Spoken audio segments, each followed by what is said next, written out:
Hey guys, welcome to an interesting video on Wild Rift. So today we're back with another Varus supplementary guide, and today we're going to be taking a look at the half lethality and half AP build on Varus. So this one is pretty straightforward. Now, Varus generally wants to start off with a Essence Reaver in basically every single build that he goes, except when you're going like full AP when you start off with Nashers, but basically Essence Reaver is like Varus' best item because it gives him mana, it gives him the bonus damage, and all the good stats, the AD, the ability haste, and the crit. But the most important part, of course, is that it enhances his damage on his abilities. Most importantly, of course, being his arrow. So of course you go for the Gluttonous Greaves as well for the Omnivamp as well as the starting AD. Omnivamp in this build really important because you do both AD and AP damage. So after you get your ER, you want to go into a lethality item. Simply because having lethality and ER early is going to help you snowball. It's going to help you do a lot of damage before you go into your AP, because AP takes really long to scale. So this build, sort of, you're strong early and you're strong at the mid game and you're strong at the late game as well. So first, lethality item is, our only lethality item is going to be Youmuu's. As a standard, Youmuu's of course gives you 55 AD, 10 ability haste, as well as the passive to give you bonus movement speed as well as attack speed when you break the momentum passive. Now you could go for other lethality items as well, like Serpent's Fang if you're against heavy shielding, or Edge of Night if you need it. And then we're going to start going into the AP portion of the build. So first item we're going to go for is Riftmaker. Riftmaker of course gives you the health, the AP, the ability haste, the magic pen. And of course you get the two passives. First one of course being the passive that gives you the Omnivamp, and of course the second one being the Void Corruption passive that gives you true damage after 3 seconds in combat. And then we go for Crown for the safety, and lastly we have Death Cap for the extra AP. You can swap the order of Crown and Death Cap if you prefer to have the Death Cap earlier for damage. And for the runes we go for First Strike because both the lethality part and the AP part both want to burst people down. Like with the lethality part, of course, you do a lot of upfront damage, whereas with the magic damage portion of the build, you will basically ult someone full stack on them, and then you basically want to burst them down as well. So First Strike just works well, either way. And of course we go for Brutal because we do auto attack quite a bit. We have Giant Slayer because it does the most damage in this slot, and we have Alacrity for more attack speed. And then we of course have our Bone Plating for the defensive capabilities. And for our spells you go for Flash with either Exhaust or Ghost. Now Ghost is pretty much a default on Varus, but you do want to go for Exhaust if you're into a lot of threat on the enemy team, which I was in this game, so I believe I did go for Exhaust. But with all that out of the way, let's move on to talking about our gameplay. Okay, so hopping into our gameplay now. Basically, you guys know Varus is very, very flexible in terms of build. Generally, you have the lethality parts of him, you have the AP parts of him, you have even the on-hit or slash crit parts of Varus. Varus can basically build anything, and he can basically build it with any combination. You could go like half AP, half crit. You could go like half lethality, half crit. You could go for all sorts of combinations, but generally if you're planning to build lethality in a build, it's always at the beginning, because of course lethality is only good at the beginning of the game, or not only good, but mainly good at the beginning of the game, whereas it starts to fall off later on. And of course AP has the opposite problem, which is that it's really weak at the beginning of the game, because you really need to stack up some AP to start to do damage, whereas with lethality you don't really need to do so much. So that's why this build, you start off with an ER and a lethality item to get the early game damage, and when you have that sort of early game damage, you will start to go into AP. So the lethality and the ER sort of buffers the amount of like reduced damage you do by building AP. So it's kind of like compensating for the lack of damage on AP, because you kind of need like at least 2 items on AP to start to deal any kind of meaningful damage, which is why the full AP build is really good when you hit like 2 to 3 items, but before you hit that, you're kind of really weak. So this kind of covers up the weakness of that. And furthermore, when you are playing AP Varus, your arrow does like no damage unless you manage to full stack your orbs onto the enemy. And with this build, you also cover up that weakness. So your your arrow will actually do damage even though you're building AP later on because of the two items you have at the beginning of the game. So I really like this build a lot compared to the actual AP build. I will still be doing a video on the AP build, you know, when we actually play it. But I do believe that this is a better way to build Varus AP, or at least have an ER at the beginning. I'll probably, you know, try out that build as well. So here, you know, Sivir is basically just hard shoving us in. I nearly actually die, and I actually have to flash the boomerang to prevent myself from dying. So I barely escape, but Leona actually goes in, and she ends up dying instead. Honestly, Varus should be stronger than Sivir in the early game, but the only issue is that she's just shoving us in, and the minion damage is actually doing a lot of the work for her. And also Lux is pretty strong in the early game as well. So it's kind of a disaster. Leona dies. Our jungle Morgana goes in 1v2 and she dies as well. So now Sivir and Lux each have a kill, and it's going to make the match pretty challenging for us to navigate. So as Varus, you do fall behind sometimes in the early game, despite the fact that Varus is actually a relatively strong early game champion. So sometimes you do fall behind, which is not really the best in the world, but of course, despite the fact that he's strong in early game, as I mentioned in the loadout, he is also strong in the late game because of the AP and the burst. So you just want to hang in there and, you know, not feed kills, and you know because you're so strong in the early game, despite the fact you died, you might still be able to score a kill onto the enemy team. So, you know, that could work as well. So, of course, it's still really difficult to play against Sivir with all of her, you know, her pushing power, being able to shove us in constantly, and Lux taking pot shots at us.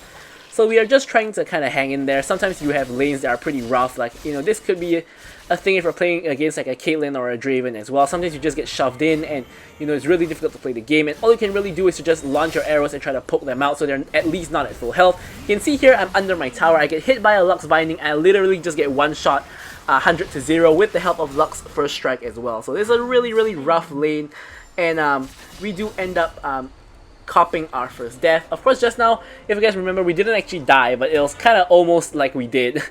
So now we're kind of accruing a goal deficit against the Sivir. We're already like a good 700 goal behind. We're of course losing waves, and she's getting kills as well, or assists at least.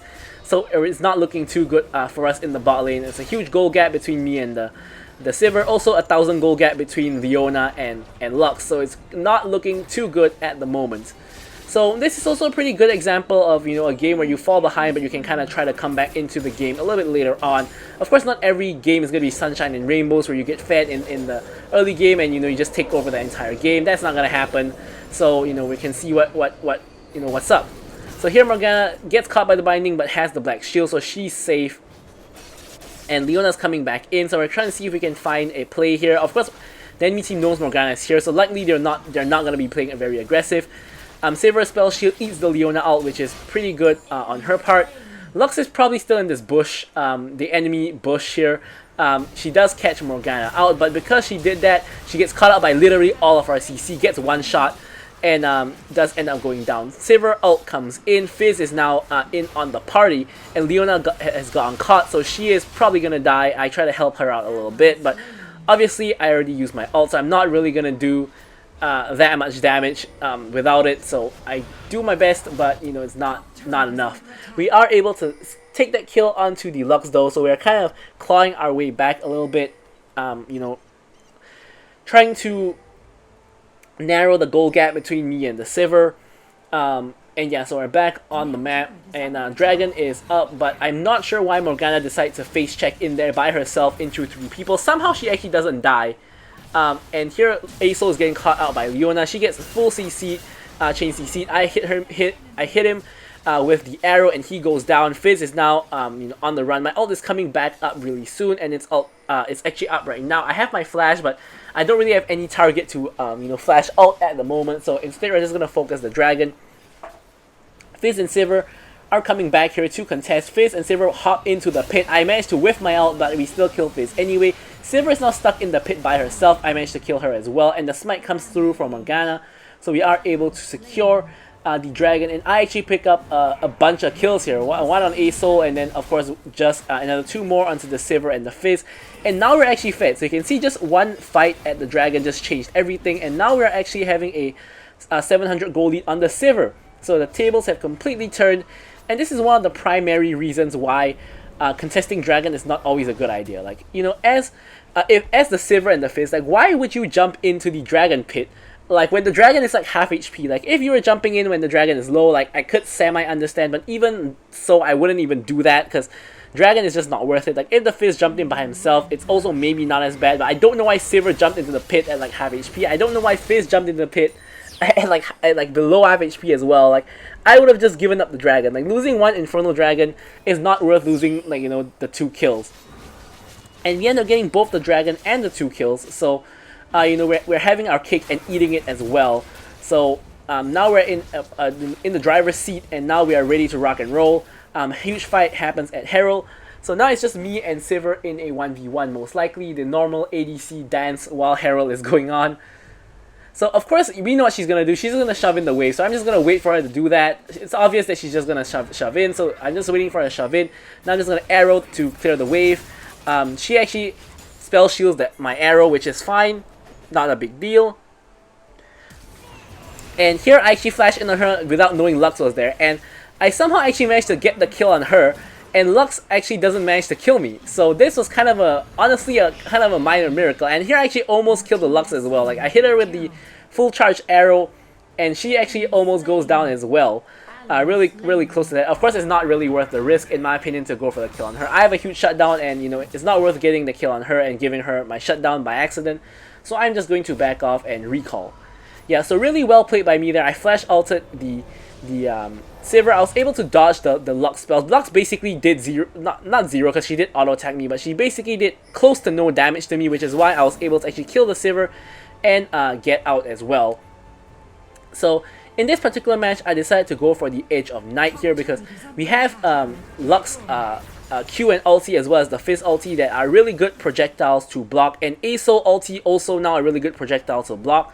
So the Edge of Night is going to help us out, you know, quite a bit, because it's going to be a long time before we actually get crowned. So we want to get that layer of safety with the Edge of Night right now.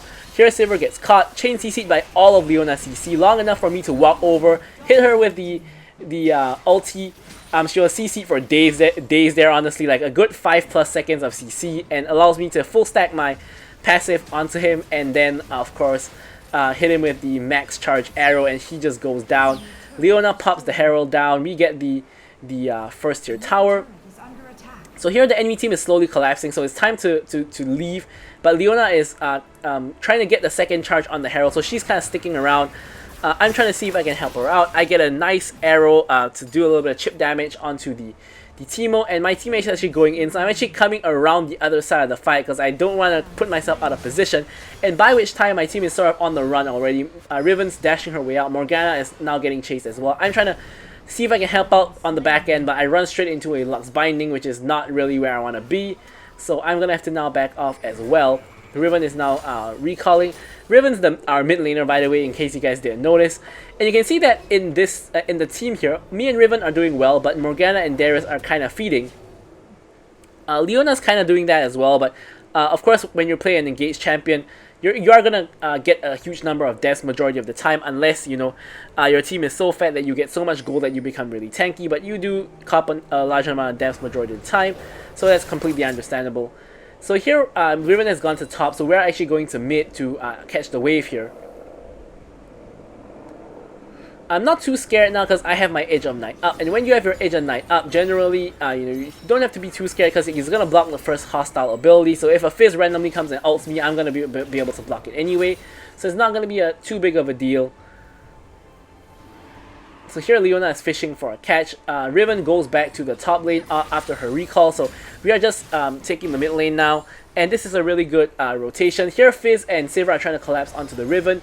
Riven is able to make it over the wall, of course with the next dragon up. I put a control ward so they don't have any vision into the pit, and I don't know why my team is so scared here. I think we should just be doing the dragon and like trying to finish it quickly. Like, the enemy team is scared of us as well, and we're scared of them at the same time. Like, I don't know what's going on here. Like, we should just finish off the dragon. I'm trying to focus down the dragon. Leona tries to go in for an engage.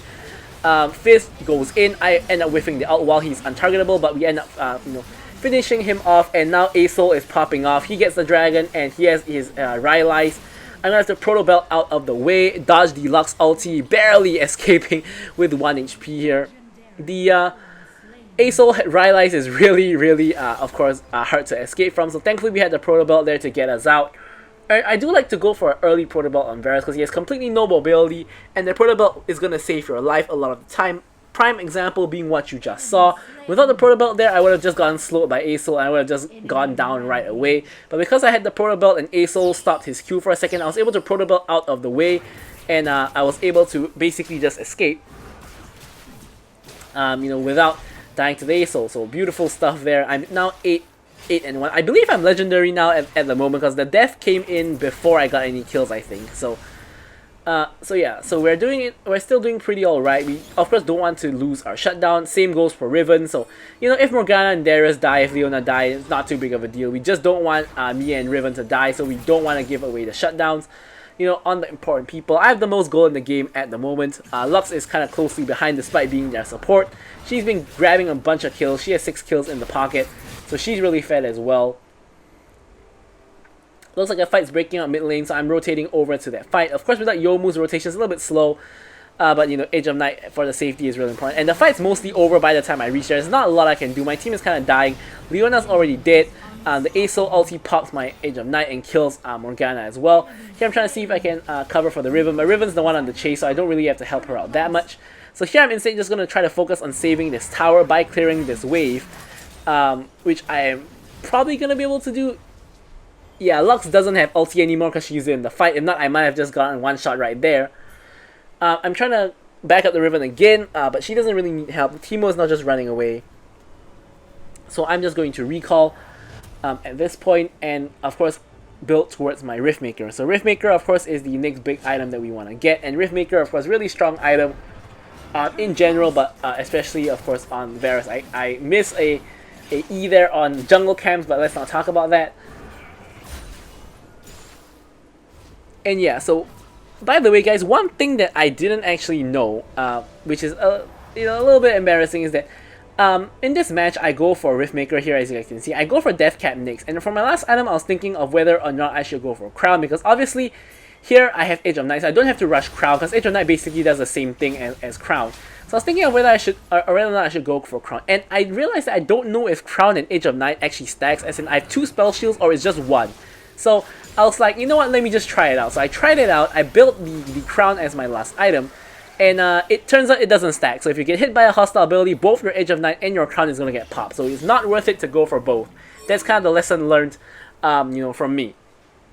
So knowing that, I probably would go for something like a ER into a Youmuu's into a Crown if I actually need Crown, because you lose out a lot of damage when you go for Age of Night, because you have less AD, you have less lethality, and it's just an overall worse item in terms of damage compared to Youmuu's by quite a mile. So next time I will probably just go for the earlier Crown, but going for Youmuu's first. But yeah, so that's a lesson learned. So you can't stack these 2 items, and the fact that I don't know it probably means that a lot of people probably don't know it as well. So just a top tip for you guys. But yeah, so here not much is happening right now in the mid game. The last dragon is spawning soon. Baron is up, but obviously no team is going to be able to do Baron right away. And Darius is just busy trying to actually split push. Riven is kind of setting a trap in the enemy jungle, and I'm just maintaining our mid lane priority to make sure that we have the mid lane push before we go for dragon, which is, of course, as I always say, a very important thing to do. Sivir is matching the push though, so she's just clearing the wave the moment I push it in. And dragon's now spawning in like 10 seconds. Riven's backing a little bit too late, so she's going to be a bit late to the dragon. However, the whole enemy team is distracted by Darius. Darius dies though, so the whole enemy team can make their way to either Baron or Dragon. They actually go to Baron, so here you can see that I'm pinging to go Baron, because it's not worth to trade Baron for Dragon, especially because this is not Soul. So here, we're rushing over to the Baron. I'm clearing some minions, while on the way, because I need to wait for Morgana and Leona to catch up. Somehow Riven actually gets the steal, so the moment we have gone, the moment we got Dragon, we need to leave. You can see I'm getting sucked in by the Asol's black hole, but we can't escape. So we are able to Proto Belt out, and here I'm just pinging retreat. You can see I'm spam pinging retreat, but Leona actually goes back in, so she ends up dying because we got the Baron, we got what we came for. We just want to leave. We don't want to fight them, and we don't want to lose our Baron buff. We just want to retreat, and we just want to regroup. So thankfully the rest of the team is on the same page. And now we're headed over to the dragon, where the enemy team is doing the dragon. Fizz is like 1 HP, so I'm trying to snipe the Fizz here, but I don't really get it. They do get the dragon though, but Fizz is stuck in the pit, and everybody just flashes out, which is really unfortunate because I just used my flash to gap close, so I can't flash over the wall, which is really annoying because I can't really chase the kills. I just have to get stuck in the pit like a fool. And now, you know, turns out there's more kills to be had. So Darius gets a shutdown onto the Lux, and now we have Baron and we have a wave here. So we're just gonna use this wave to push the tower. Fizz is trying to defend his tower, but he can't really do too much. Teemo is in as well. Here I get the ult onto Fizz, just one-shot him. And yeah, 100 gold from first strike off of that. And Aso ult's coming in. I'm going to Proto Belt to as far away as I can. And unfortunately my teammates die, so I'm going to have to run for the hills. In the meanwhile, Leona has been pushing mid a little bit. She has to kind of back off as well, because the enemy team is now going to rotate mid, which you can see that they are doing.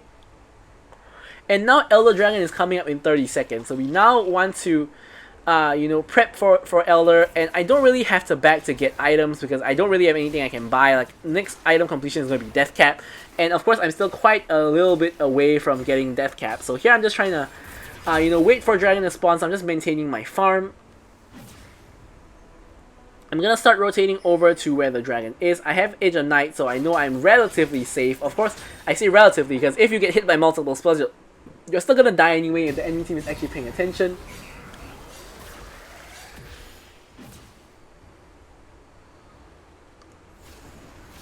And here the dragon is up. We're waiting for our two teammates to come over to the dragon. We don't want to pick a odd numbered fight with the enemy team. Asol's getting a push in mid though, so we are gonna maybe get some mid lane tower damage. They're gonna get some mid lane tower damage onto our tower, and here we're just kind of posturing around. We're starting the dragon, we're pulling it out, and you can see here we popped on the controller. There's a lot of enemy stuff inside the ward. So for some reason, the whole enemy team decides to collapse on Darius. Darius gets a huge heal with his Q just based on his health bar. He actually trades 1-for-1 with the Fizz, who is their jungler.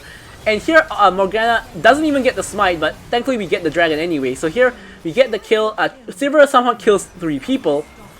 And I'm trying to snipe the Aesol, but he flies out of the way. And I'm trapped in the black hole again. This time I'm going to be able to get out. Though here I spot Teemo, so I'm going to try to one-shot him. I land the arrow from max range, and the Elder Dragon finishes the job. So we are able to get him, and now everyone on the enemy team is dead except Sivir. However, Sivir does have the best wave clear though, so we are, you know, it's going to be really hard for us to push without Baron. So now the game plan is we reset and we go to Baron, because obviously the enemy team, everyone's dead. No one can really contest Baron. Fizz is going to be reviving very soon though, so he's going to be able to come over to the Baron. Here I have completed my death cap, so I do a lot of damage now, both AD and AP. So I'm rushing over to the Baron. I'm pinging for the Baron. Riven is going into a 1v1 with the Sivir. It does get her. And Fizz and Riven are now in a 1v1. So while the Fizz is being distracted and he's in trouble, I think he just flashed away from the Riven. Yeah, he actually dies to the Riven, so this should be a free Baron. I mean, it was already pretty free because me and Riven have Elder. The two important carries have Elder. But now that the enemy jungle is dead, it's even more free. So the only thing that can possibly steal it is like a Lux and or Elemental. Oh, and this Morgana is a horrible smiter. Like, that wasn't even close. There was like 300 HP left after the smite. But anyways, here we are going to go ahead and continue on pushing with the Baron and the Elder.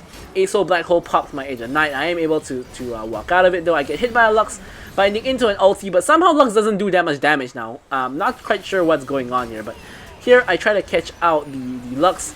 Riven gets her, and we're able to get the mid lane inhib. I go to give the Baron buff and quickly get the bot lane inhib. Unfortunately, I proto bot straight into Fizz's ulti, which I didn't even know was there, so I do end up dying.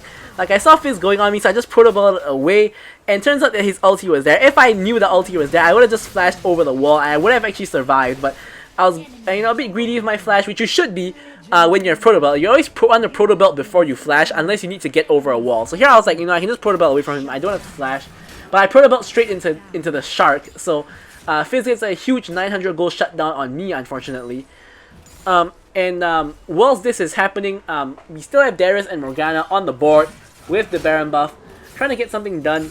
Enemy team has lost all 3 inhibs, so we have triple super minion wave pushing into the enemy base, and normally when this happens, it's kind of GG. for the enemy team. It's really difficult to defend against 3 super minion waves, especially when they're all coming in together, simply just due to the fact that you need a lot of wave clear, and you basically can't do anything on the map. So if any objective spawns now, like Baron for example, spawning in 5 seconds, my team can basically just do it while the enemy team is basically busy clearing out the waves. So here, honestly, I would have wanted to do Baron, but my team looks like they just want to group and push. So we don't want to have a split call here. So since my team is like grouping and pushing, I'm gonna just group with them. In fact, we are not really even grouping. We're kind of splitting up into different lanes, which is not necessarily all bad, because it puts multiple points of pressure. But we just have to be careful not to get caught out.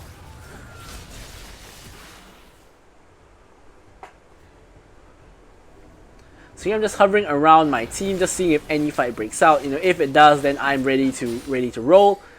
But yeah. Or rather, just now the Baron was not spawning 8 seconds, but the Baron buff had 8 seconds left. I just realized that was not Baron spawning, that was our Baron buff. But anyways, here I pick up the crown, which, as I mentioned, doesn't work, doesn't stack with Edge of Night, so that's not a good idea. So yeah, I probably should have gone for something that's not crown, maybe a Nash's Tooth as a last item or something like that to that effect. So both Elder and Baron are now gonna spawn. So it's gonna be round 2 because we couldn't end the game with the Baron and Elder just now. So it's gonna be round 2, where probably the team that gets Elder gets Baron and wins the game most likely. So Elder is spawning. We're getting control of the entire area. For some reason, Sivir is on the completely wrong side of the map. So we are probably looking to rush the Elder. Now, the thing is that we know Morgana is a horrible smiter, so I'm not comfortable rushing the Elder and trusting Morgana to smite. So instead, we're trying to maybe set a trap or trying to find a pick before we get the Elder. So that's what we were trying to do here. So and what actually ends up happening, you guys can see, ends up being very messy. So first up, you can see both my Crown and my Edge of Night gets procced together, so I know it doesn't work now. So here, the enemy team didn't have any vision, so they didn't know we weren't doing Elder, so they just altered the Elder pit. Now here I'm trying to land some poke. Sivir is getting caught out by the Leona, and at the same time Darius is getting caught out by the enemy team, so I don't know where to go. I decide to join the Darius instead, and Sivir goes down already. So here I'm just auto-attacking the Aesol. Since he has Crown, I can't use spells on him. Darius is 1v2, 1v3 at the moment. I kill the Fizz. Lux is not running in the wrong direction, and so is Aesol. Lux stasis, but it doesn't actually matter at this point. Aesol is going to go down. Lux is going to go down as well. And Teemo is the only one left alive because he was busy split pushing. And at this point, we don't even need the Elder or the Baron to end. We can just straight up walk to the base and end it. So here you can see me and Darius have the same idea. We're pushing in the top lane. And Teemo is, in the meantime, is getting run down by Riven. But he's kiting Riven now. And Riven actually, does she die? She doesn't, but I'm able to get the kill on Teemo, flash over the wall, and end the game. So, yeah, that was a pretty intense, long game here, with a respawn of Elder and Baron.